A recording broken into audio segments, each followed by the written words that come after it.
A verdade oculta sobre a Torre de Babel. Introdução. A verdade sobre a Torre de Babel. A primeira tentativa de estabelecer um poder totalitário, dotado de completo controle sobre uma grande população, concentrando as pessoas em um espaço limitado e opressor. A torre, as moradias verticais, sem espaço, sem jardins, sem quintais e sem possibilidade de fuga. Era uma vez. Em uma era muito esquecida, quando a humanidade falava uma única língua, quando a lembrança do dilúvio ainda era recente, existiu na planície de Sinar, a cidade de Sinar, a primeira que apareceu depois da grande inundação que quase exterminou toda a vida na Terra. Ali desenvolveu-se a história de uma ambição sem precedentes, liderada por um homem de vontade férrea chamado Nimrod, seu fundador. Este Nimrod era bisneto de Noé, pois era filho de Cush, filho de Cã. Em sua juventude, Nimrod era um formidável caçador.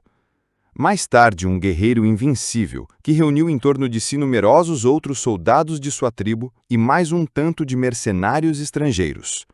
Ele não desejava apenas construir uma metrópole, ele queria um centro de poder. Ele propôs erguer um monumento que alcançasse os céus, a Torre de Babel, um símbolo da soberania humana, um instrumento de controle absoluto.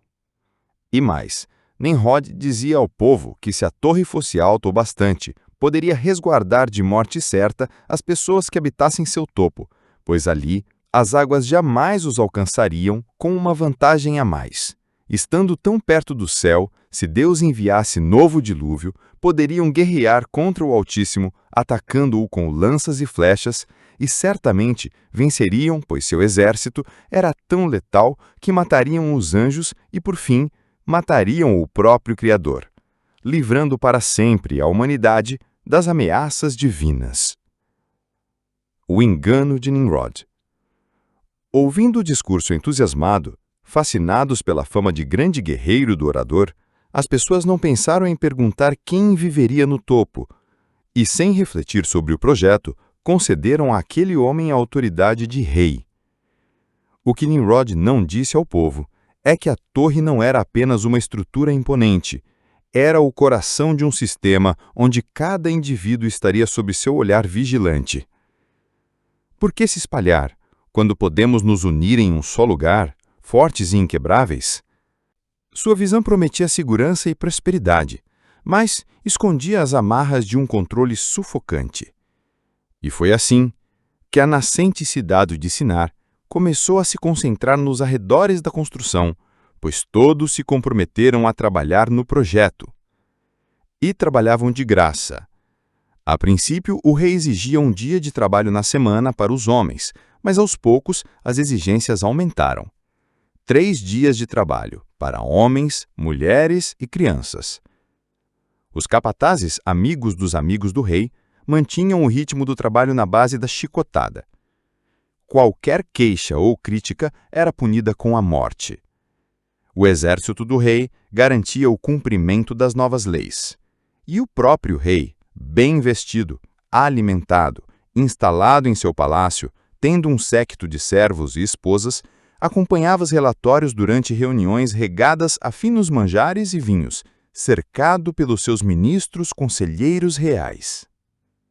Para o povo trabalhador, as moradias foram projetadas para serem compactas, eficientes, em sua opressão.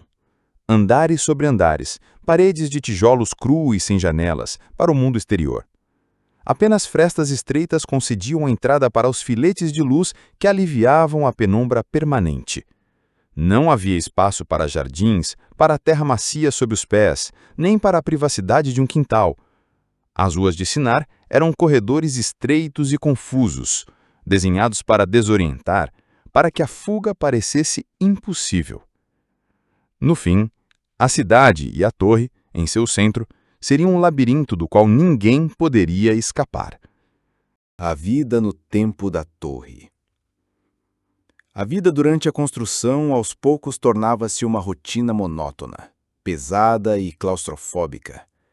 O trabalho era incessante. As pessoas passavam seus dias carregando tijolos, misturando argamassa, subindo e descendo as rampas intermináveis da torre que crescia como um monstro de barro. O som constante do martelo, o rangido das cordas, as ordens gritadas dos mestres era a trilha sonora de suas existências. À noite, a escuridão era quase total. Na luz escassa das lamparinas a óleo, as pessoas se viam como sombras nos cubículos onde viviam o resto de vida que tinham nas poucas horas livres de exaustão. O alimento era distribuído em porções exatas, controladas pelos supervisores de Nimrod. Não havia trocas, nem mercados, apenas a grande fila de famintos, carentes de pão e água. As crianças, pálidas e magras, nunca conheceram a vastidão de um campo aberto, a alegria de colher frutas em uma árvore, ou a liberdade de correr sem muros. Seus brinquedos eram fragmentos de cerâmica e seus jogos, imitações da labuta adulta. A individualidade era desencorajada, a comunidade forçada. As portas das moradias se abriam para corredores comuns e a vida de cada família estava exposta aos vizinhos e aos guardas, que patrulhavam incansavelmente. O medo era uma presença constante, um ardenço que todos respiravam. Sussurros de descontentamento eram rapidamente silenciados. A esperança, aos poucos, ia se esvaindo, substituída pela resignação. A ambição de Nimrod. Enquanto a torre subia, a arrogância de Nimrod crescia. Ele se considerava um deus na terra, um governante supremo. Mas aquele que tudo vê estava atento a todas aquelas coisas.